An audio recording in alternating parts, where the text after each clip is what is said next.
গত 19শে জানুয়ারি আমাদের রামনগর আউটপোস্টের সন্নিকটে একটি ঘটনা ঘটেছিল। আমাদের কাছে একটি এজাহার আসে।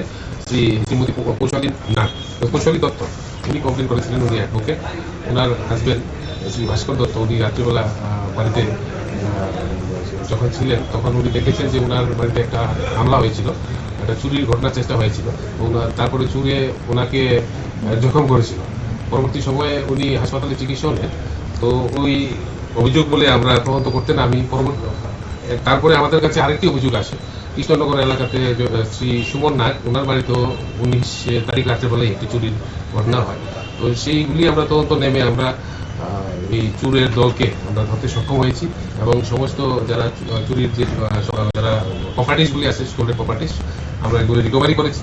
আর যেই চোরটা ওনাকে শ্রী ভাস্কর দত্তকে ওনাকে আক্রমণ করেছিল ওকে আমরা গ্রেফতার করেছি এবং আজকে তাদেরকে আমরা আদালতে প্রডিউস করে আমরা বাকি ইন্টারোগেশন করে আর কি আছে তাদের সঙ্গে যারা জড়িত আছে তা বের করার চেষ্টা করবো।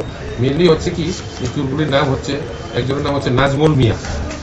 আবার নাজমুল মিয়াই হচ্ছে ওনার যে ভাস্কর দত্ত ওনাকে অ্যাটাক করেছিল ওনার বাড়িতে। আর তার সঙ্গে আছে সওদাগর সরকার এলিয়াস বুলবুল। আর এই স্টোরেন প্রপার্টিগুলি যার কাছে বিক্রি করেছিল ওনাকেও আমরা গ্রেফতার করেছি। এটা হচ্ছে মিস্টার মোহাম্মদ সুমন মিয়া। তাদের তিনজনকে আমরা গ্রেফতার করেছি।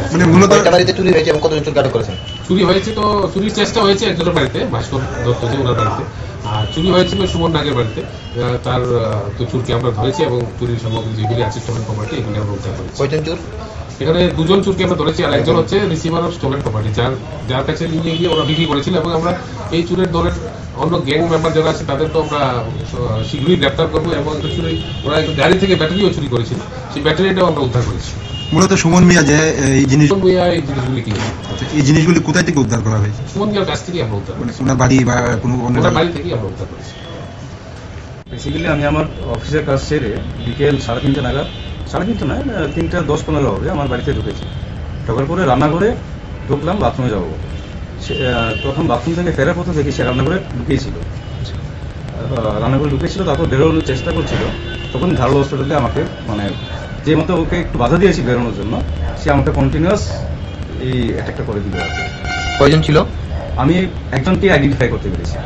এখন বাইরে কতজন ছিল বা সেটা আমি তো তৎকালীন 1 সেকেন্ডের মধ্যে 1 নিমিষের মধ্যে ঘটনাটা ঘটে গেছে। ওই জিনিসটা তো আমার খেয়াল নেই। কি দিয়ে আক্রমণ করেছি দেখতে পান? তখন কি আপনি আমি একাই ছিলাম, আমার বাড়ি ফাঁকাই ছিল।